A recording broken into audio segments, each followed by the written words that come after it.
Have you ever felt exhausted all day, and then the moment you lie down, your mind starts running like a loud engine? Have you ever told yourself to relax and noticed your body does not believe you? Welcome back to the channel.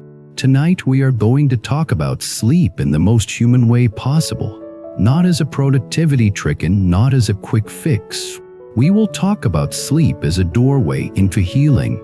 We will talk about why trauma can live in the nervous system even when the story feels far away.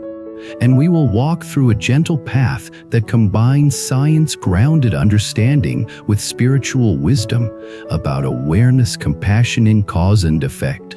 The first main point is simple but powerful. If your body learned that the world is unsafe, then rest can feel unsafe too.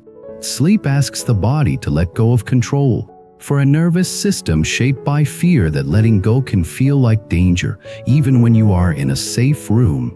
That is why willpower rarely solves insomnia that is linked to trauma. The second main point is equally important. Healing is not forcing yourself to calm down. Healing is teaching the body again and again that this moment is safe enough. That teaching happens through repetition, kindness, and presence. In many traditions, this is called practice. In modern language, it is called nervous system retraining. In a deeper language, it is the path of awakening inside the ordinary breath. Let us begin with a story. Imagine someone named Lena. She is not a celebrity. She is someone you could know. She could be a friend, a sibling, a classmate, a co-worker. Lena has a normal-looking life from the outside. She shows up. She laughs at the right times. She gets things done. But at night, something changes. The lights go out and her body acts like it is listening for footsteps. She is tired yet alert. She lies there, and her mind replays small moments from the day. A tone of voice. I look from someone. A message that arrived too late. A memory that seems random. She tells herself it is nothing. But the body does not speak in logic. The body speaks in sensation. Some nights Lena falls asleep, but wakes up after a few hours with a racing heart. She cannot explain why. It feels like danger without a name. She goes to the kitchen for water. She checks her phone. She tries to distract herself. Eventually, she returns to bed. The cycle repeats. After weeks, she starts to fear bedtime. And once bedtime becomes feared, the bed itself becomes a trigger. This is how suffering builds a home inside routine. Now, here is what many people do next. They blame themselves. They say, I am broken. I am weak. I should be grateful. Other people have it worse. This kind of self-talk adds a second layer of pain on top of the first. Trauma already creates a sense of isolation. Shame seals the door. A wiser approach begins by saying one gentle sentence. My body is trying to protect me. That sentence changes everything. Because if the body is protecting you, then the goal is not to defeat the body. The goal is to thank the protector and slowly update the alarm system. Trauma is often misunderstood. People think trauma is only about what happened, but many therapists describe trauma as what happens inside you as a result of what happened. It is the imprint. The nervous system learns patterns: fight, flight, freeze, hypervigilance, numbness, dissociation. These are not personality flaws. They are adaptations. So why does sleep become difficult? Because sleep requires surrender. In surrender, the mind loosens its grip and the body drops into softness. But trauma taught the body that softness can be punished. So the body stays ready. It scans. It listens. It tries to keep you alive. In a strange way, insomnia becomes a strategy. A painful strategy, but still a strategy. If you have ever felt this, you might notice how the moment you start to drift, you suddenly jerk awake. It is like the nervous system says, do not go there. That place is not safe. even if your room is quiet, even if your door is locked. The body remembers older nights when quiet did not mean safe. Now we can bring in a spiritual view that is deeply practical. Many contemplative traditions teach that the mind is like a lake. If it is stirred all day, it cannot become clear at night. But they also teach something more subtle. The lake is stirred not only by thoughts, but by hidden winds of fear and craving. Craving for control, fear of vulnerability, fear of being surprised by life, fear of being alone with your own inner world. In Buddhist language, suffering arises when we cling and when we resist. Trauma creates intense resistance to certain sensations. The nervous system resists silence because silence may have once been the moment danger approached.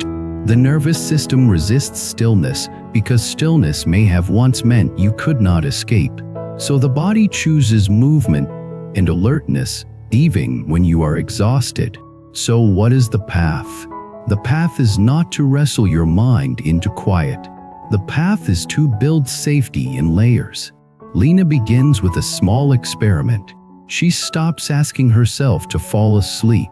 Instead, she asks herself to feel safe for 60 seconds. That is the first shift. Sleep is a big ask. Safety for 60 seconds is realistic. The nervous system can learn from realistic wins. She makes her room gentler, not with perfection but with intention. She keeps a glass of water nearby. She adjusts the temperature. She reduces harsh light. She chooses a scent that feels comforting. She places a soft blanket that signals care. These are not decorations. These are signals to the body. You are allowed to be cared for. But the deeper work happens inside. Lena learns a practice that resembles a trauma-informed sleep meditation. It starts not with emptying the mind, but with the orienting to the present. She opens her eyes and slowly looks around the room. She names what she sees quietly in her mind. A wall, a lamp, a book, a curtain, a familiar object. This is called orientation. It tells the brain that this is now, not then. She listens for sounds. A distant car, a heater, a clock. She feels the bed supporting her. She presses her feet gently into the mattress. She lets the body register contact. Contact is safety. Then she moves attention to breath, but not as a command. She does not say breathe deeper. She simply notices breathing. The body is already breathing. This is important. Trauma often involves losing choice, so meditation must restore choice. She gives herself permission to change nothing. Just notice. As she notices the breath, she also notices tension. Tight jaw, tight shoulders, tight belly. Instead of forcing release, she offers an invitation. She says silently, "You can soften if you want." That phrase respects the protector. The body hears it as cooperation, not control.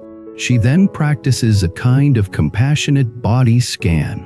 Starting at the forehead, she imagines warmth like a gentle light spreading, not a dramatic light, just warmth. She moves it down to the eyes, the cheeks, the throat. If the throat tightens, she pauses and simply stays there. This is crucial. Trauma healing is not rushing through uncomfortable places. It is staying with them long enough for them to learn they are not alone. Sometimes a memory rises. Lena notices a scene, a voice, a feeling. Her mind wants to push it away. But now she has a new skill. She says to herself, "This is a memory, not a current threat." Then she returns to the sensations of the bed and breath. She does not analyze the memory at night. Night is not for solving. Night is for soothing. There is wisdom in timing. Even ancient teachings speak of right effort and right timing. Some nights, this practice works quickly. She drifts. Other nights, she stays awake. But something still changes.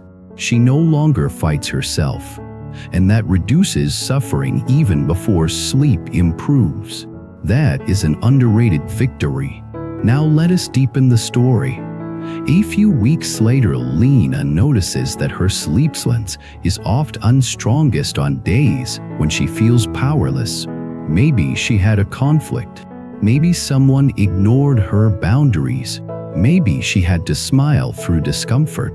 These daytime experiences reactivate old patterns. The body keeps score. So Lena begins to bring healing into the day as well. She learns the language of boundaries. A boundary is not aggression. A boundary is kindness to the future. When she says no to something that drains her, she is saying yes to rest later. This is cause and effect. If you pour your energy out all day and never refill, then night becomes a battlefield. If you honor your limits, then night becomes softer. She also learns to complete stress cycles. Trauma can leave the body with unfinished survival energy. Modern life keeps us sitting while the nervous system wants to run. So Lena adds small movements. I walk after dinner, shaking out her hands, stretching, a slow dance in her room, not performance, release. The body understands movement. Here we can connect to a spiritual concept that often gets misunderstood. People hear the word karma and think it means destiny is fixed. But a wiser reading is that repeated causes create repeated results. If you feed your nervous system stimulation late at night, it learns wake-up signals. If you feed it calm rituals, it learns rest. If you feed it harsh self-talk, it learns fear. If you feed it compassion, it learns safety. Each moment is a seed. Lena begins to treat her evening like a sacred hour, not in a religious way, in a respectful way. She stops consuming intense content before bed. She reduces arguments late at night. She lowers the tempo of life. She takes a warm shower and imagines the water washing the day off her skin. She whispers a simple intention. May I be safe. May I be at ease. May I rest. That intention is more than words. It is loving kindness. In Buddhist practice, loving kindness is not just a nice feeling. It is a method of training the heart. When the heart softens, the nervous system follows. Some nights, Lena still wakes. When she wakes, she practices a different kind of wisdom. She stops checking the clock. Clocks can become weapons. She stops judging herself. She treats waking as a moment to return to presence. She places a hand on her chest and feels warmth. She speaks to herself like she would speak to a scared child. I am here. You are not alone. We are safe enough. This is compassion in action. Compassion is not denial. It does not pretend everything is fine. It simply refuses to abandon you. Over time, something surprising happens. The dreams change. Trauma can shape dreams into chaotic scenes. But as Lena builds safety, the dreams become less violent. The mind uses dreams to process. When the body feels safer, the processing becomes gentler. Let me add another layer. Many people with trauma have a complicated relationship with silence. Silence can feel like emptiness. It can also feel like waiting for something bad. So, the nervous system prefers noise. Some people fall asleep to videos or constant sound. That can help short trauma, but sometimes it keeps the brain engaged. A trauma-informed approach is to use sound as a bridge. Soft, consistent sound like rain or simple music without sudden changes. Not because you need distraction forever, but because you are training the body to tolerate quiet in steps. In spiritual language, this is skillful means. You meet yourself where you are. You do not demand that you become someone else overnight. Now we can talk about the deeper meaning of awakening. Awakening is not only mystical, Awakening is noticing the moment you are pulled into an old survival reaction and gently returning to the present. Each return is awakening. Each return is freedom. Sleep meditation becomes a training ground for this because the mind is vulnerable at night. When you can remain kind at night, you can become kinder in daytime too. Lena begins to notice her triggers earlier. She notices when her shoulders rise. She notices when her breath shortens. She notices when her thoughts speed up. She pauses. She breathes. She takes a sip of water. She steps outside for air. These small pauses prevent the night from carrying the whole burden. There is also grief. Healing trauma often brings grief. Grief for what happened. Grief for the childhood you did not get. Grief for the time lost to survival. If grief comes at night, Lena does not push it away. She allows tears if they come. Tears can be a release. She tells herself this is the heart thawing. She returns to warmth in the body. She lets the wave move. This is important for anyone listening. Healing is not always feeling better immediately. Healing can feel like feeling more, because numbness was armor. When armor comes off, you feel the air. The air can be cold at first, but then it becomes life. Now let us bring in a teaching about acceptance. Acceptance does not mean approving what happened. Acceptance means not fighting the fact that it happened. Trauma keeps the nervous system trapped in a fight with the past. Acceptance opens the hand. When the hand opens, the body can rest.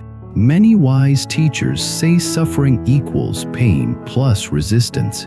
Pain may arise. Resistance can soften. So Lena practices radical acceptance at night. If she cannot sleep, she says, "This is how it is right now." She lies comfortably. She listens to her breath. She rests even without sleep. This reduces the fear of insomnia. And when fear reduces, sleep often returns. She also learns to work with the inner critic. Trauma often creates a critic as a way to prevent mistakes. If I criticize myself first, then maybe no one else will. But the critic becomes a tyrant. At night, the critic can shout, "You are wasting time. You will be tired tomorrow. You are failing." Lena responds with a new voice. "Thank you for trying to protect me. You can rest now." This is not childish. It is wise. It respects the protective intention while changing the method. There is a point in this journey where spiritual teachings about the self become healing. Many traditions say you are not your thoughts. You are the awareness that notices thoughts. When Lena lies, awakened thoughts race. She practices this. She watches thoughts as passing events. She does not follow. She becomes the sky, not the storm. This is not dissociation. Dissociation is leaving the body. This is the opposite. This is being present in the body while not being dragged by stories. To stay embodied, she keeps returning to sensation. The weight of the blanket, the contact of her hand on her chest, the gentle rise and fall of breath, the feeling of feet. These anchors keep her in the now. As months pass, Lena sleeps better. Not perfect, but better. And something else improves too. She starts trusting her body. Trust is the real medicine. When you trust your body, you stop bracing against yourself. That reduces stress. That improves sleep. The cycle becomes upward rather than downward. At this stage, Lena notices she has more energy. She uses it to build a life that supports healing. She chooses friends who feel safe. She spends less time with people who spike her nervous system. She practices kindness but not self-sacrifice. She invests in routines that nourish, food that stabilizes, movement that releases, creativity that expresses. This is where destiny comes in. Not destiny as a fixed script. Destiny as the direction created by repeated choices.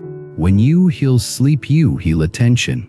When you heal attention, you heal relationships. When you heal relationships, you heal purpose. One small practice can ripple through life. Now I want to speak to you directly as if you are here with me late at night. If you are listening and you struggle with sleep because your body learned fear, please hear this. You are not failing at rest. Your body is doing its best with the training it received. The path forward is not self-hatred. The path forward is patient retraining. It is compassion plus repetition. You can start tonight with one small step. Make your goal safety, not sleep. Offer your body 1 minute of gentle orientation. Look around. Name objects. Feel the bed. Place a hand on your chest. Let breath be natural. Whisper a simple intention. May I be safe. May I be at ease. May I rest. If you wake later, you can do it again. There is no punishment for waking. There is only the practice of returning. There is also a beautiful truth hidden here. The same sensitivity that makes you hyper-alert is also the sensitivity that can become deep wisdom. Trauma can sharpen perception.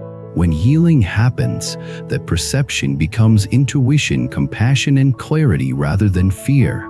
The wound becomes a teacher, not because the wound was good, but because you learned to transform it.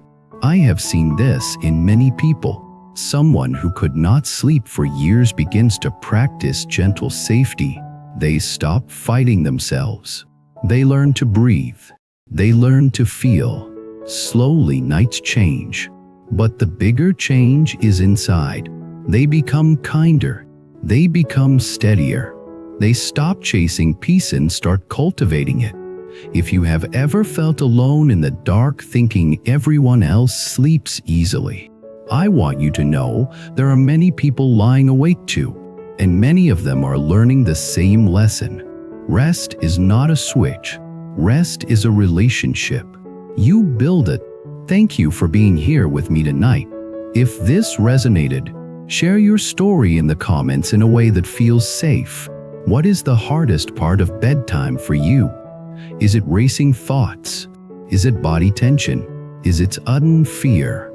And what is one gentle signal of safety you can offer yourself tonight? Subscribe to the channel for more long-form guided stories and practical spiritual reflections. Like the video if it helped you feel a little more held in this moment. And if you want to support the work, you can join the membership so we can keep creating calmer spaces for people who need them.